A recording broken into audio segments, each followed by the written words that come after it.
Hello, I'm Gerard McClendon, host of Counterpoint on Lakeshore Public TV, and welcome to a town hall meeting on race, justice, community, and policing, a community conversation.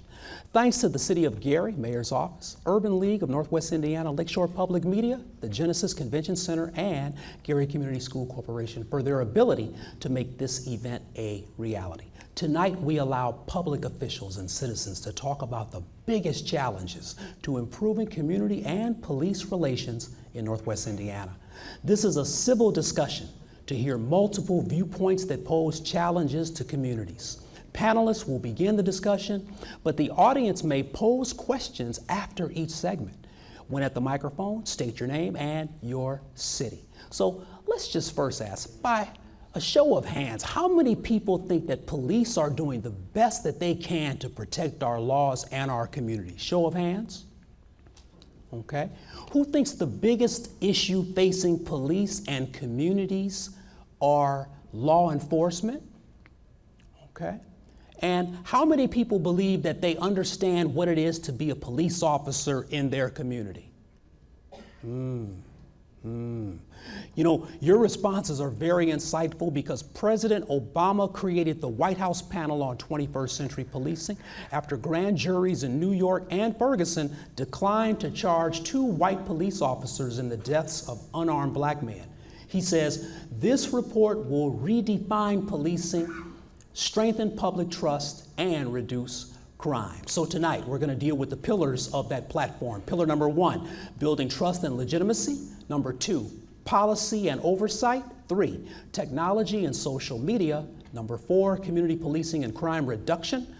Number 5, training and education. And number 6, officer wellness and safety. So our panelists for tonight's town hall, we've got Mayor Karen Freeman Wilson, Mayor of Gary, Indiana. This is her 5th year. She's also been a judge and an attorney general and also a civil rights coordinator. Mayor, thank you so much for being on the show this evening. We have Police Chief Troy Williams from Portage, 20 years in law enforcement, 4 years as a chief. And we're also looking at him being Semper Fi Marine Corps. Hurrah. Thanks for your service. Thank you. Appreciate that. Let's look at Laurel Patrick. She was on my show, Laurel Kilpatrick. She was on my show recently and she was throwing jabs at me as I was throwing haymakers as well, because she's from Black Lives Matter Northwest Indiana, the Gary chapter. She also worked as an advocate for Coalition for Clean Environments. Let's go over to this side now. Brian Snedeker, the mayor of Hobart, 27 years in law enforcement, chief for 4 years in Hobart. This is his 9th year as mayor. And he graduated from L.W. Lew Wallace, so he's a Hornet. How about that? Let's look at Police Chief Larry McKinley from Gary. 17 years as a police officer, 2 years as a chief, 2 years as a deputy chief, and he is a West Side Cougar. Even though I'm a Hammond High Wildcat, I can't believe I wore West Side colors. How about that, man? And we have Pastor Raymond Dix Jr. Thank you so much for coming out. He can be a nemesis on Facebook and Twitter for a lot of people because he has some liberal views, but some very, very strong conservative views as well. He's from Bethel Church, Gary. I want to thank you all for being on panel this evening. You know, so let's talk about the current state of law enforcement efforts in our region. We want to talk about media, police, and citizen stereotypes. So I want to first start with the chiefs of police as well as the mayor, Mayor Snedeker here. What is the current state of law enforcement? I want to go to Chief Troy Williams on this first question. The current state of law enforcement pertaining to perception and stereotyping. You know, this is a big issue, more so now in departments when it comes to the challenges of profiling. Talk to us, Chief. Yeah, I think the media sometimes portray officers as making, rash decisions, profiling, not giving the person they encounter, the benefit of the doubt at the time. But the police world is ever evolving. You know, they're getting state-of-the-art training at the academy, so it's a continual battle, for lack of a better term, that we have to continue to work through to make people understand that there's a lot of things that go into that. So training's ongoing. Professional development in police departments should be taking place at all times. Yes, in Indiana, they have to have at least 24 hours of mandated training every year, on top of the training they get through the department or any specialty units they may participate in that type of training. So there is training that happens all the time. Yeah, yeah. So let's piggyback on that. I'm going to go to Chief Larry McKinley, Gary, Indiana, predominantly African-American city. Let's talk about profiling. Is it more difficult to profile in a city that's virtually all African American, or do you think it's easier to profile in a city that has a more diverse background? What do you think? Well, if you look at it from an implicit bias standard, we all have implicit bias. So at times we seem to profile everyone because that comes out of you naturally. But what we're trying to do now is that we're trying to add more training in implicit bias so that officers can be more engaged with what's going on within the community. So implicit bias, and I want to go to the good mayor here, Snedeker, on this. You've been in law enforcement, and I was told, now I'm not going to say the person's name, but it was a higher ranking Chicago police officer. All right. I was told that police officers at times have to profile so they can get home safely at night, so the supposed offender can get home safely at night. Is that something that should resonate in a police department? Well, I think there's different avenues of profile, and I think that what we're talking about tonight is profiling is areas that we need to safeguard our law enforcement officers as to profiling, whether it's racial, whether it's socioeconomic. One of the things I think that law enforcement officers now are equipped with is the technology in the vehicle. Used to, you didn't have that. When I was a police officer, you had to call in a check every time you needed to run an inquiry. Today, officers have technology at their disposal immediately. And I think that is a tool that it can be very effective, but it has to be done in a way that officers are trained to use it legally and effectively. That's powerful. I want to go to Chief Troy Williams on this because I've been pulled over several times. I got pulled over more when I was a lot younger, driving too fast, had a red sports car. It wasn't necessarily because I was black, it was because I was driving too fast in a red sports car, okay? However, there was one time I got pulled over. I was in a gray Nissan, and I was treated with the utmost respect. It was amazing. There was a car stolen that was similar to mine in the neighborhood. The officer, I was upset that I got pulled over. Sure. I was pulled over for around 10 minutes or so, but the officer said, Mr. McLennan, sorry, we found the offender, and you can go on your merry way. Chief Troy Williams, when it comes to the police stop, what goes through a police officer's head? Well, it's different every time. I mean, you generally do not know who you're stopping, what their background is, what they may have in the vehicle. For instance, let's say you have a bank robbery. It is that silver Nissan, or it's a silver two-door car driven by, Hispanic male or whatnot. And so you see a similar vehicle. I mean, I would ask the public, would they not want us to stop that car and see if that was the offender? Yeah. So, I mean, that's part of our job to do that. Yeah. I'm going to take a question from the audience here. Yes, your name and your city. My name is Dolores Brain. I'm from the city of Gary. My question is, why we, the people of color, when we get stopped by a white officer, they talk down to us? I want you to elaborate on that before anyone answers. What do you mean talk down? I was stopped because they say I ran the light, okay? So when he stopped me, no question, he said, I need your license, registration, and insurance. Of course, when I'm on my way to work on a Monday morning, I'm taking everything I'm gonna take to work for the week, so my bag is in the back seat. I reach for my bag in the back seat to get my purse. What do I get? A gun. And I didn't appreciate that one bit. Okay, that's a great question. It really is. This is a great question. This is a lady. She's dressed nicely. She's on her merry way to work. Law enforcement, talk to her. Who wants to address that? Well, I'll go into it. Well, a traffic stop is one of the most dangerous parts of a police officer's duties. And when they ask you, for your license and registration, they're asking you for those reasons because a lot of times they can be doing a follow-up to the reason why they stopped you. Just like McClendon said before, that we can receive a call in reference to a bank robber or someone that has just been committing domestic violence. Women do commit crimes as well. I understand. But as far as the language that an officer talks to you, all officers are to treat a citizen with the utmost respect. Now the language is different, but as far as an officer actually encountering his duties, there are women that create crimes just as well as men. I understand that. This is good. Can I elaborate a little bit? Yes.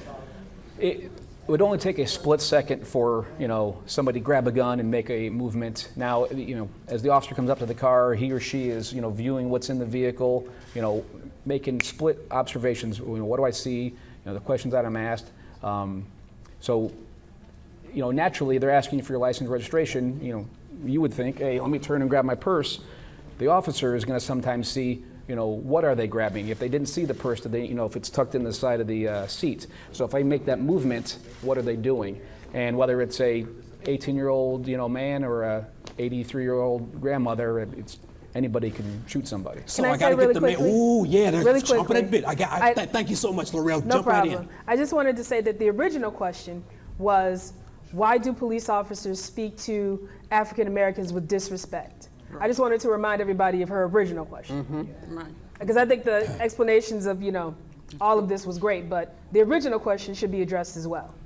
Here's the thing, though. Yeah, please jump in and I want to get the mayor in here as well. please, Because L'Oreal, I'll you get- brought up a good point. But see, we have to be careful because a police officer we have to look at what speaking down means. That's the first thing. Now, ma'am, with all due respect, I agree that you probably had a bad scenario. But that same officer may speak in the same tone to someone who's not black. But unless we have the data on that, there's nothing that we can do. Quickly, and then I got to come to Sure, the mayor. very quickly. I've had situations like that have happened in my life, and I understand that question very well. I think first of all we have to look at generally in our country the tone of respect has dissipated over the years. Right. We have not been respectful to each other for a long time in America. So that then when you're breeding that kind of thing in families and in households and things like that, it invariably goes into every profession and not just in the police. I mean, I know pastors that I don't think like people, and I'm like, why are you a pastor? Yeah. I mean, so I mean, that's the thing. So I think we have to be very careful that we not make this an adversarial exchange. I did everything I could in my instances to make sure that officer felt comfortable and at peace, even meaning, may I go in my glove box for my registration? Thank you so much, ma'am, for your question. We really appreciate you. I want to talk about racial fairness and impartiality, but you can make your point on that. I'm coming back to you, L'Oreal Kilpatrick, Mayor Karen Freeman Wilson. I was just thinking about the scenario from the standpoint of an African American female. So I'm thinking I'm law abiding, right? And she's in the car, and now we know, because of so many things that have gone on nationally, that you announce, okay, officer, I'm going to get my bag from the back. But, that's not how people generally think. Yeah. And there seems to be such an onus on getting people to think as if something might happen or the situation might escalate. And what I was just thinking about is, how do you train people to start off down here rather than up here? So, wow, it's a level of respect. And it's almost as if you're especially if you're a black male, but in this lady's case, a black female, you're trying to pre-calculate the situation before anything happens. And as a human being, that's a little frustrating. It's almost as if you've lost part of your humanity in a police stop. Especially if you don't think like that normally. And if you weren't, I mean, you know, I was raised to respect, to trust, to think very highly of police officers. And if there is now a different paradigm that would allow a police officer to look at me in a way that would make me a suspect, even though I'm a 55-year-old African-American female, I would be troubled by that. This is good. I want to go to Laurel Kilpatrick. I'm sure she has lots to say. She is Black Lives Matter, racial fairness and impartiality for all people. Laurel, do you ever foresee a day when that's going to happen again? Well, I just want to say that I'm as an individual, a very small part of this network of Black Lives Matter. But I would be remiss if I didn't say that I think that there is a very stark difference to this tone of disrespect in overall society and everyday people who are not licensed to carry firearms and have the authority to use deadly force. The onus is different. And I think that if we're going to have a real conversation here tonight, that we have to recognize that. I think that maybe we should stay away from the type of generalized statements that puts everyone on equal footing, because that's not the reality. Something that you mentioned to me a few weeks ago, I thought it was profound, Laurel, and I want you to elaborate to our television audience as well as the studio audience here.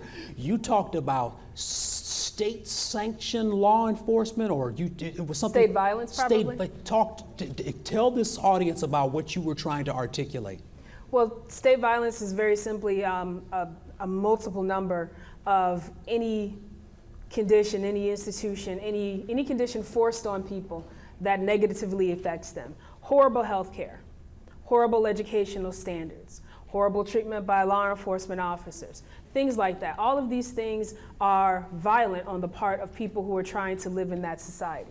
And so while we're here having a conversation about race, it absolutely does not stop at race. As we know from research that has been done, you cannot separate people's experience of race, social class, gender, and dozens of other identities that are given to us. Absolutely. So just like race, none of us identify as our own race. The US government identifies us as specific races for a purpose. Oppression was the original purpose. Who was owned, who was not. Okay, I gotta move forward. Thank you so much, Laurel from Black Lives Matter. I have a question from the audience. Your name, ma'am, and where are you from?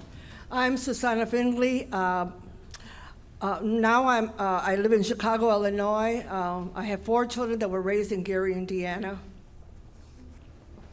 They're now grown.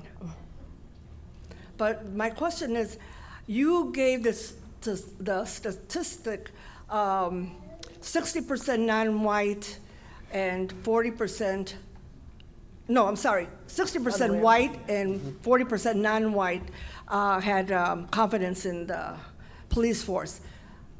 Why do you think there's that difference?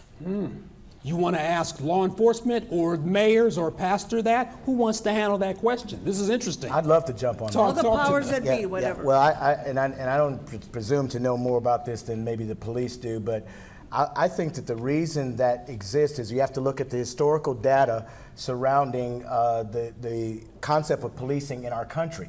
We had times when in African American and minority communities, the police were not used to serve and protect as much as they were to occupy and control. And so some of that has blended on through generations. So we've had this generational idea of that police don't necessarily mean the best for persons of color. And that comes out of the sad and terrible racial history of our country. And the fact that we are unreconciled over that history creates this ongoing feeling that we don't trust the police. And I think that that's something that we have to address, is to begin to rebuild that trust. We have to be looking at how can we reconcile this in our country, matters of race and ethnicity. Mayor Karen, very good point. Mayor Karen Freeman Wilson, reconciliation. You've been an attorney general, you've been a judge, you're a mayor of a major city now. It's clear that your life has been one where you've had to be fair and balanced. So in a world that's not fair and balanced, what do you do as a person in power to even that playing field and to change that 60-40% number to a much better number? I think it's first important to understand that there are aspects of our lives that are unequal, inherently unequal, because of as Laurel said, our race, our gender, our religion, and other aspects of our lives. And so I can't go about my life or my business as a mayor and act like that's not the case, that there is environmental injustice that may be premised on race, that there are healthcare disparities that may be premised on race, that there are employment disparities. And so the first thing is to recognize it. And I can't be the only one to recognize it, right? Mayor Snedeker has to recognize it. Chief Troy has to recognize it. All of us have to recognize it and think that it is important enough for us to level the playing field that we engage in intentional activities as a community to do something about it. So intentional activities, Mayor Snedeker, you are the mayor of a city that has gone through some very interesting, diverse changes over the last 5, 10, 15, 20 years. Yes. How does a mayor of a city like yours amplify and try to make better the issues that Laurel Kilpatrick and Mayor Karen Freeman Wilson have just mentioned? Well, I think I think the word reconciliation is a key component here.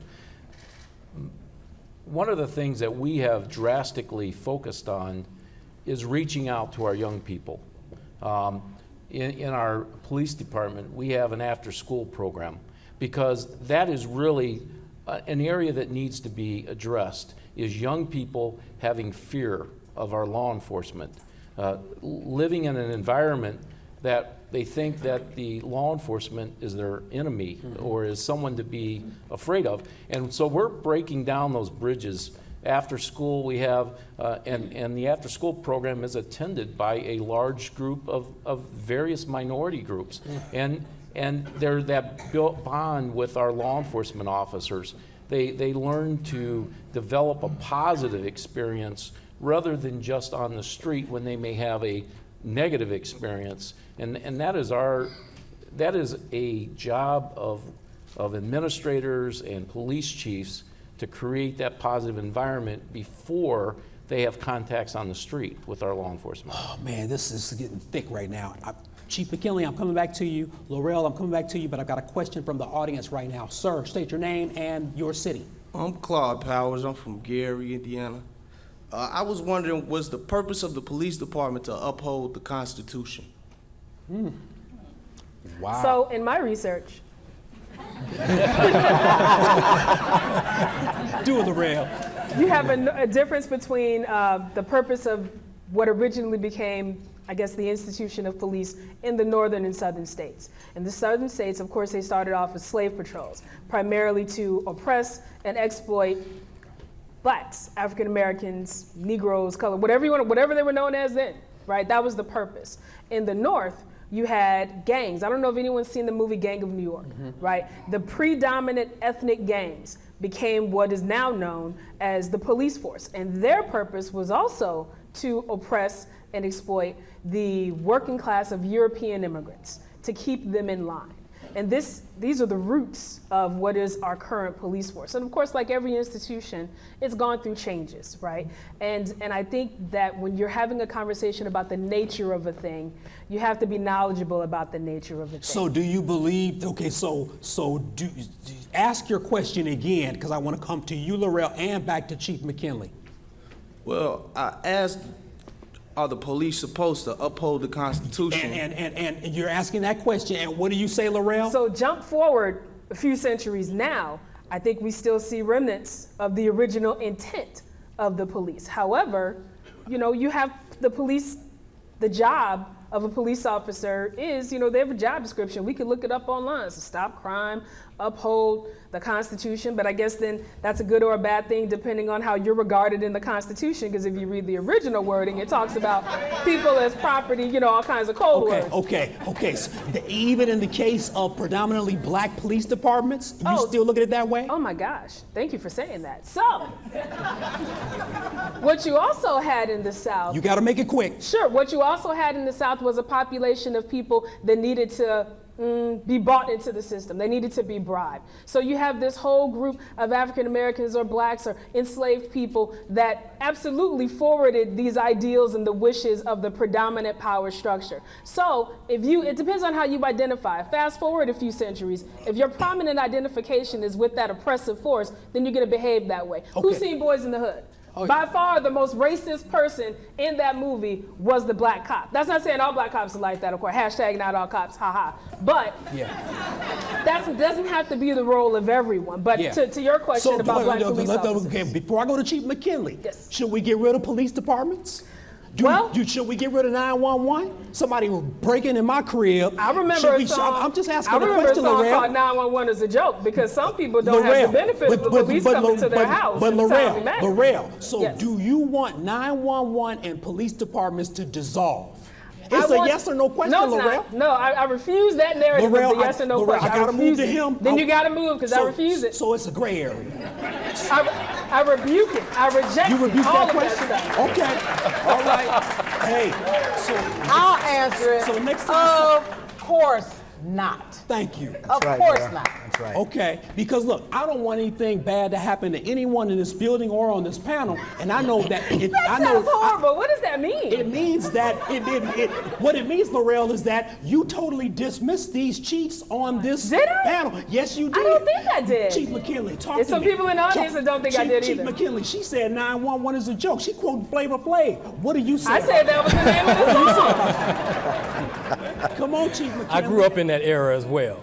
But when we look at the aspect of that, there are some good citizens everywhere. Everywhere you go, there's some good citizens, there's some bad citizens.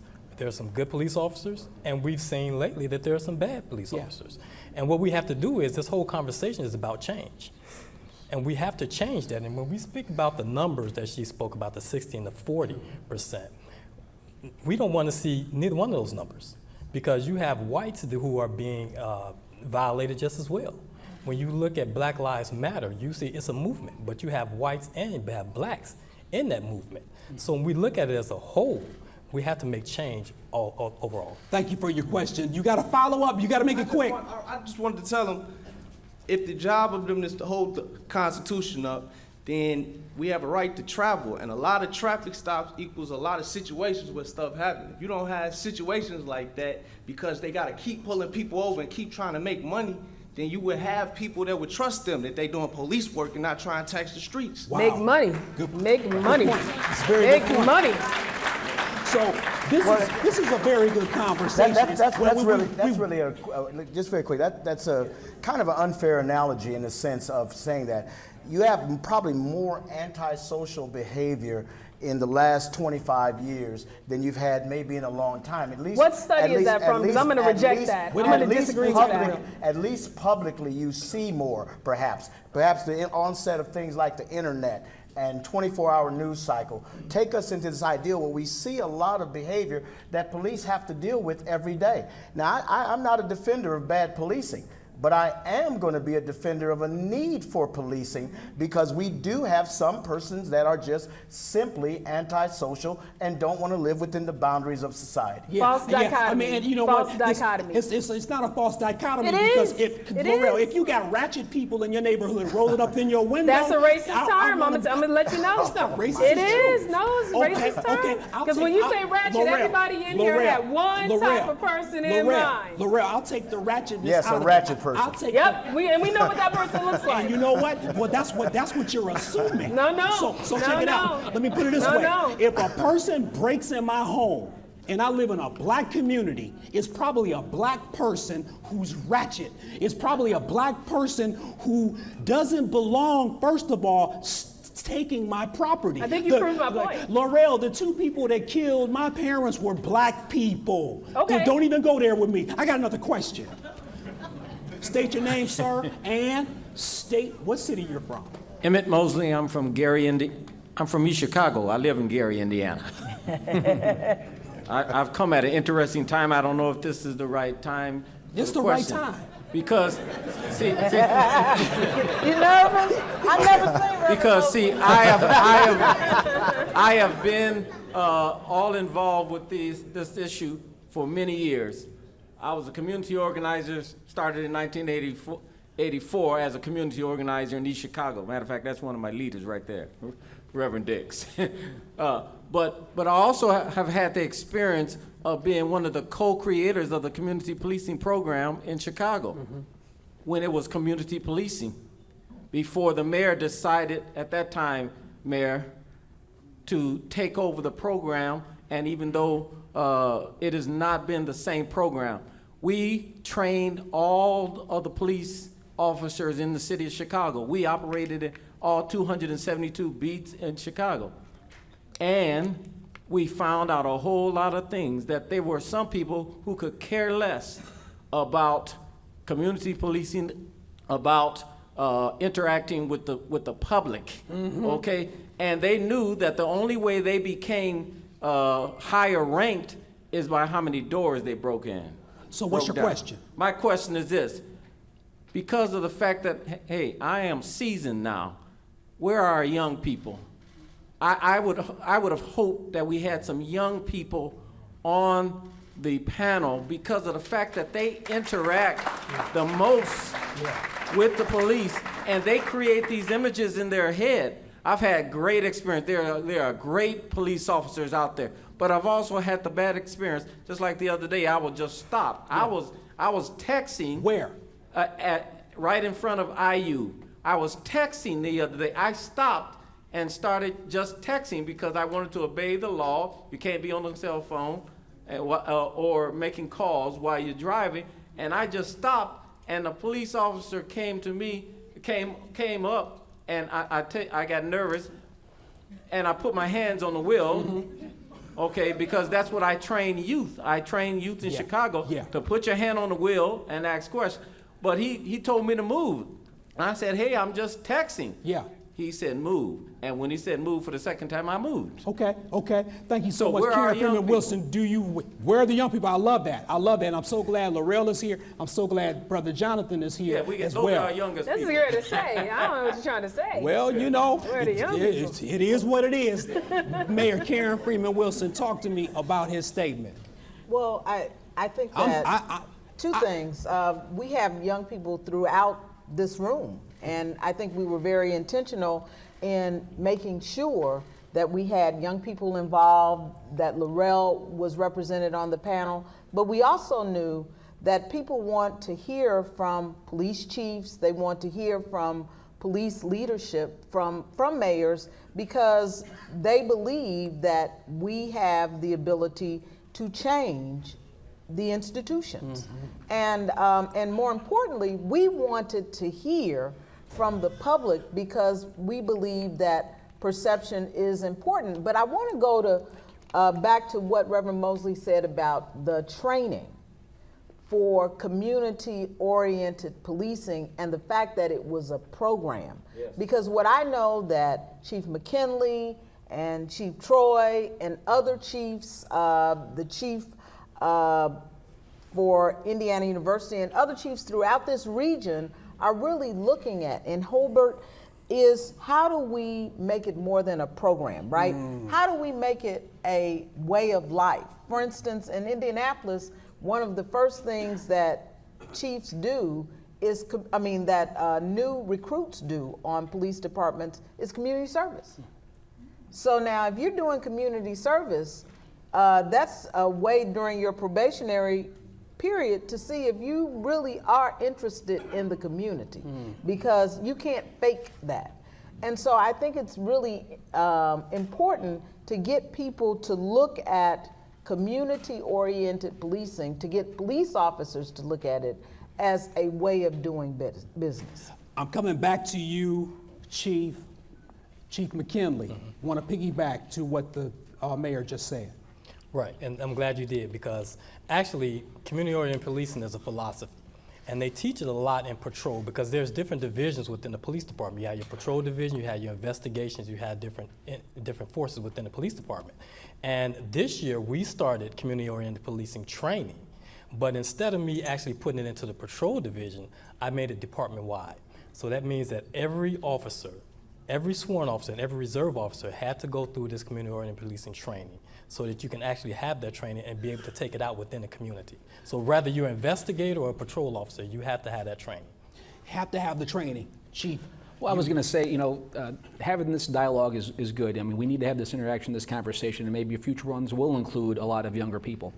We need to listen to the public and see what their concerns and fears or whatnot. But we also have a duty to educate. And some of the things that people may not know what happens behind the scenes. I mean, the state of Indiana is moving forward on several fronts, and specifically up in these northern counties. You've got the JDAI, Juvenile Detention Alternatives Initiative. How do we keep kids out of the juvenile jails? Only locking up the ones that need to be locked up at that time. They have the DMC, Disproportionate Minority Contact. Is your contact with the minorities more than it is given your population?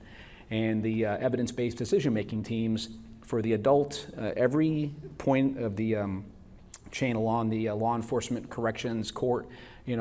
Are we doing the right things? Do they need to be there at that point? So there are teams that are meeting, discussing these things in order to make the system better. So, Laurel Kilpatrick,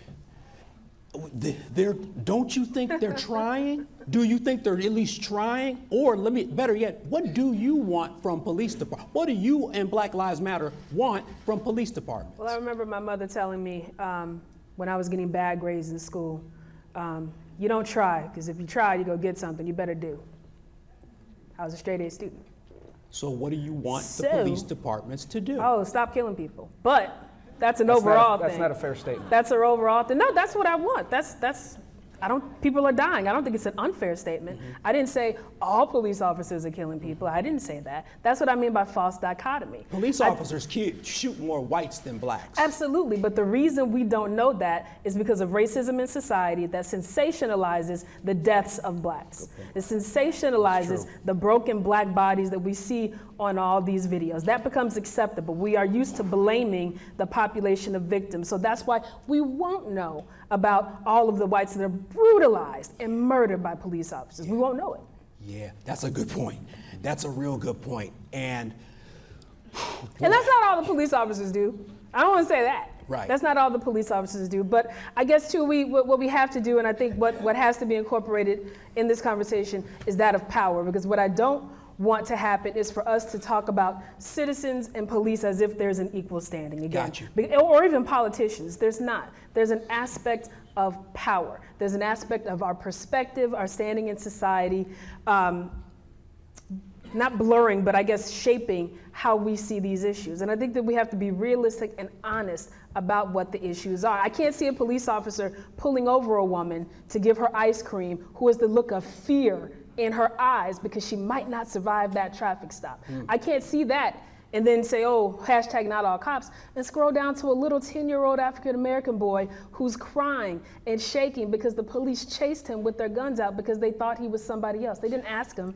They didn't talk to him. They pulled their guns out and they ran towards him. So again, that's not all police officers, and that's not what I'm saying. Good. And that's the last time I'm going to defend my statements like that. Okay. But I think we have to be very realistic about what people's experiences are. very good. I want to get to the spiritual component. I got a question here, but just quickly, Mayor Snedeker, what does a mayor of a city do with a diverse population as it pertains to your dialogue with your police department? Well, that's ongoing, and I think that every law enforcement agency across the nation now is looking at ways that they can better train their officers to handle diversity on the streets. And I think it's easy for us as a panel here and as the audience to generalize statements. But until we look at ourselves and say, how am I going to make a positive difference? What am I going to do myself? Not as a mayor, not as a police chief, not as someone on John Q. Citizen. what are we going to do to improve ourselves? We can't generalize. We've got to make changes. It's like the expression, when you're growing up, you can think back when I was a child and things that you learned to bias. And it wasn't race. It was maybe somebody in the neighborhood, another part of the community. And until we agree to get past those biases and make those improvements ourselves, one-on-one, we can talk all we want. That's the hard we part, have though. got to. We as Northwest Indiana have to come to a point to say, where am I weak? What can I do to better improve the quality of life for everyone in Northwest Indiana? That's the hard part, because racism is profitable. I'll let that marinate for a while. There's money in division. There's plenty of money in division. We're seeing that with the presidential election this year, and it becomes frustrating. I'm going to come to you on a spiritual component. Go ahead. You have one more. Well, I'm just leading into to Pastor Dix. That is one of the things that I think we cannot lose sight of, is the reconciliation from us as individuals and as a community. And I think Pastor Dix has taken a very strong stance on that, and I totally support his efforts. It can't be just boundaries of cities. It has to be Northwest Indiana. How are we going to improve the conditions of everyone, not just our community or within our neighborhoods? We have to be, and I commend you, I mean, we have to make the steps one-on-one, individually, to improve. You know what I would say, though, and I agree with the mayor 100%. And to his point, in referring to what Pastor Dix has done, we have to start with the communities of faith. Yes. You look at it, Sunday or Saturday, depends on when you worship or how you worship. The most segregated day Yes. of the week. And, I'm not saying everybody needs to change their church, right?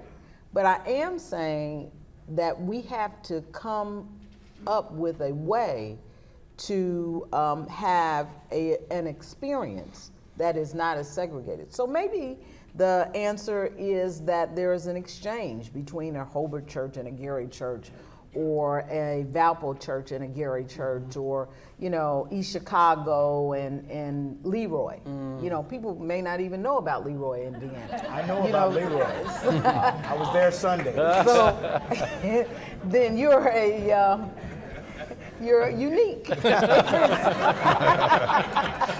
Right. And so my point is that there has to be more of an exchange. And more of an exchange. Yeah. It is difficult because we're usually comfortable around what we're accustomed to. Yes. If you look at the average person's Facebook account, the majority of the people have the same skin hue as them. But we can't forget the origins of that. The origins of that were laws that were passed to keep people separate. It was laws that were passed by the United States government to keep people that had something very, very profound in common. Redlining? No, oppression. We're talking about what was called indentured servants when it became against the law that's still in going Europe. on today, though, when it was Laurel. called against the law in Europe to enslave other Europeans. But the Okay. enslavement of Europeans didn't stop. They Okay. just changed the name. I what I'm saying is- got to move, Right, Laurel. so I'm saying, wait, Let's respect this oppression- brother right here. I'm coming back to Separation you. is by law. That's all I'm going to say. Go ahead. Okay, good point. Yes, sir. State your name and state where you're from. Okay, my name is Nick Mann. I'm from Hazel Crest, Illinois. I'm a truck driver out here in Gary, which has been proven to be a more dangerous job than a police officer, just by fact.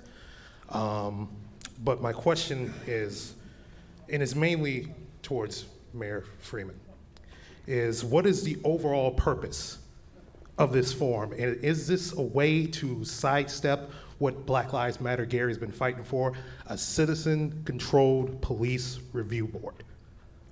Absolutely not. The citizen police, or the discussion and the work towards the civilian review board continues. In fact, I think there's a meeting coming up on September 8th, if I'm not mistaken.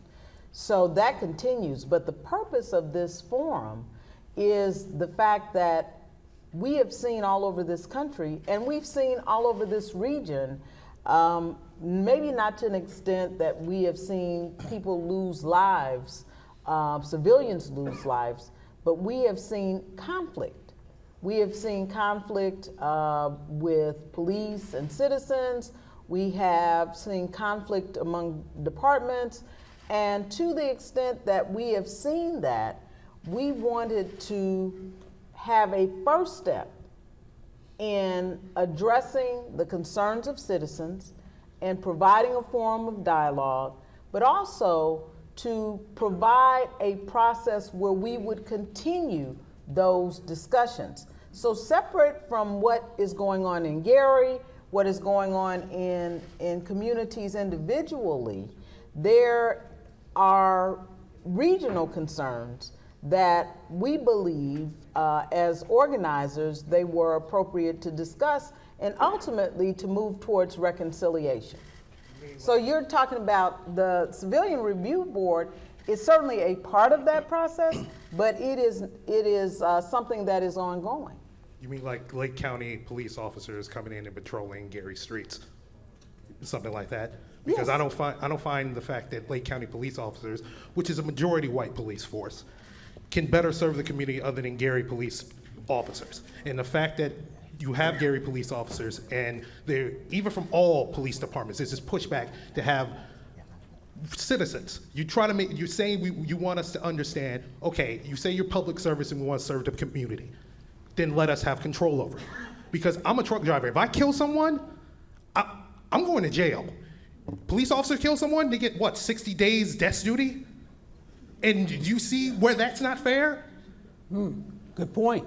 That's a good point. That's a good point. He's bringing us to a new level, and several stories have been pressing upon that.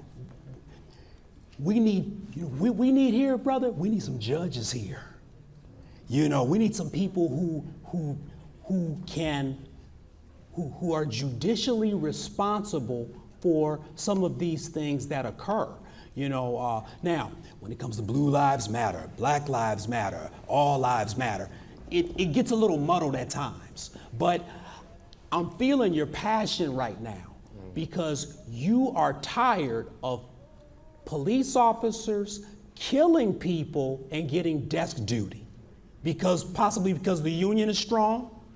Well, yeah, especially because their union is strong. I mean, they go into schools, especially here in Gary and Chicago, they bust up their teachers' unions, and yet these people are killing people. We're asking you to not shoot us. Wow. We're asking us to not build your town Bust it off up of revenue by a little mistake or even no mistake whatsoever, because yes, police officers have quotas. We know that for a fact. Well, thank you for your question. I'm coming back to the mayor, then I'm going to Raymond Dix. So again, we talk in generalities, and I just think that's abjectly unfair. We have a very strong teachers union in Gary. Now, I don't know about any other community, but I know that they are very active in the Gary Community School Corporation. So, you know, what I would say is that I think this is a very relevant and important conversation for our regional community to have, but I also think it's important to have within our cities. And, you know, sometimes people are influenced by their experience. You know, it may be one experience, it may be what they read, what they see. And it's important to put that in context into what is actually happening in the community. That's what I would say. We gotta heal the world, don't we? We do. Make it a better place. Oh, whoa. Oh, whoa. So, Pastor Dix, how do we heal the world? There's some mad people on this panel. There's some mad people in the audience, or I don't even want to say mad, people that just want justice. So how do we get to that point in a way that's spiritually minded? Well, I think first and foremost, we need to go back to what the mayor said earlier about the roles of our communities of faith in this issue surrounding policing, surrounding reconciliation. She referenced a quote that's very famous. It was said by Dr. King. It was said by some people even before him about the segregation of the 11 o'clock hour on Sunday morning. Well, just about a 9-iron shot from this building is a church where that's not true. We have about 50% black, 35% white, and 15% Latino, all in the same place on Sunday morning. We have several of our folks who are here tonight, and really to show an image of what reconciliation looks like. One of the things America has really never had, in my opinion, is a clear image of reconciliation. I think we ask too much of the government. The government is not designed to change people's hearts. Elections aren't designed to bring people together. They divide us. The yays, the nays, the Democrats, Republicans. The communities of faith have the unique ability, by way of the message that they share, to bring people together. So I think one of the things we have to start concentrating on, what's happening in the pulpit on Sunday morning. Are you preaching a theology of hurt that's not helping the hurt and pain in your congregation? We can talk about this hurt, this pain that exists. I agree with our sister here that there's a lot of pain, there's a lot of hurt, there's a lot of reason to be angry. But if we never get to the place where we begin to heal that pain, and that has to know that you don't need the approval of anyone else in this world other than God. He made you in his image and his likeness. You don't like that? Too bad. Yeah, that's for real. Take it up with him. Pastor Dix, thank you for that comment. Running low on time. Sir, it's enough time for you, though. I need you to state your name and your question, and what city you're from. Thank you. James Wallace from Evanston, Illinois. I just wanted to say, Lorel, I think you're doing a fantastic job holding your position down on the panel, which I see is kind of unbalanced. They're ganging up on you, but sister, you're doing a great job. Thank you. Doing a great job. Thank you very much.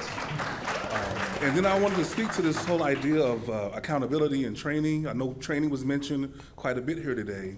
Colin Kaepernick recently suggested that it takes more training to be a hairdresser than a police officer, which I think is a ridiculous statement. We know how police officers work hard to protect the public, but if law enforcement recognizes that there's an issue with certain people, with regard to police officers policing certain people, they have an issue relating to certain people, why isn't there more cultural competency training that's mandatory for police forces? Additionally, why aren't our chiefs making sure that they're identifying the disparities, this data that's available, and then identifying these police officers that are perhaps overly aggressive and then taking measures to hold them accountable? Why isn't that happening? Accountability and more cultural competency training. Chiefs of police, talk to them. Go ahead. Go ahead, Chief. I guess, how do we know it's not? I mean, when you talk collectively, I mean, I don't know what San Francisco is doing. I don't know what Texas is doing, what those departments, but I think regionally, we are doing a pretty good job of those things. You can go on the NILEA website and see the mandated training that these officers have to take in the different modules, the diversity training that's on there, and so a lot of the stuff is happening. Well, and we talk about training because training is a huge component of what we're talking about as well. Because what we've done in the Gary Police Department is that we've mandated all of our officers to take procedural justice training. There's 3 components to that. There's procedural justice 1, 2, and 3. They've already completed both 1 and 2 so far, and I'm actually even working with our police academy so that we can bring that training into the police academy. That way, all police officers within the region receive that training, whether they're working in Gary, Portage, or even Lake Station. Well, if there's so much training that's currently taking place, then why do we constantly still have complaints from people in the public with regards to how certain individuals are being treated by the police? Why does that continue to occur? One of the things that I would suggest to you is the source of some of those complaints is that people really don't believe that they've been treated fairly. It may not be something that rises to the level of being illegal, but it's like, I don't like the way that officer talked to me. They didn't talk to me with respect, or they didn't do something that they thought should have been done. They didn't read me my rights. Well, it's a traffic ticket. You don't get to have your rights read. So a lot of times people expect certain things because of preconceived notions of how things should go, but it's not always something that's been done wrong against them. Thank you. Thank you. We appreciate you. So, speed round, 1-word answers before we have to close out. How do we solve this with one word, Pastor Raymond Dix? Reconciliation. Reconciliation right now. Chief. Reconciliation. Reconciliation, starting with us first. Mayor. Communication. Continued dialogue. Okay, and I'm gonna give you 15 seconds, Laurel. Laurel, you got as much time as you want. I think it has to be honesty, anti-racism, anti-sexism, anti-classism, intergenerationalism. We have to have everybody on board to find the solutions to these answers and to know really the history of what we're talking about. Yeah, that's real. That's real. That's real. That's real. Hey, we thank you all. You know, to solve a problem, we must first admit that we have one. We have a long way to go, but the conversation has started. Thanks to the residents of Gary and all of Northwest Indiana in this quest for better race relations and community policing. Thanks to Mayor Karen Freeman Wilson, Mayor Brian Snedeker, Chief Troy Williams, Chief Larry McKinley, Laurel Kilpatrick from Black Lives Matter, and Pastor Raymond Dix Jr. You know, the Urban League, Northwest Indiana, Lakeshore Public Media, Genesis Convention Center, and the Gary Community School Corporation. Continue the conversation on race and policing so we can all get home safely. You all have a good night. Thank you. Thank you.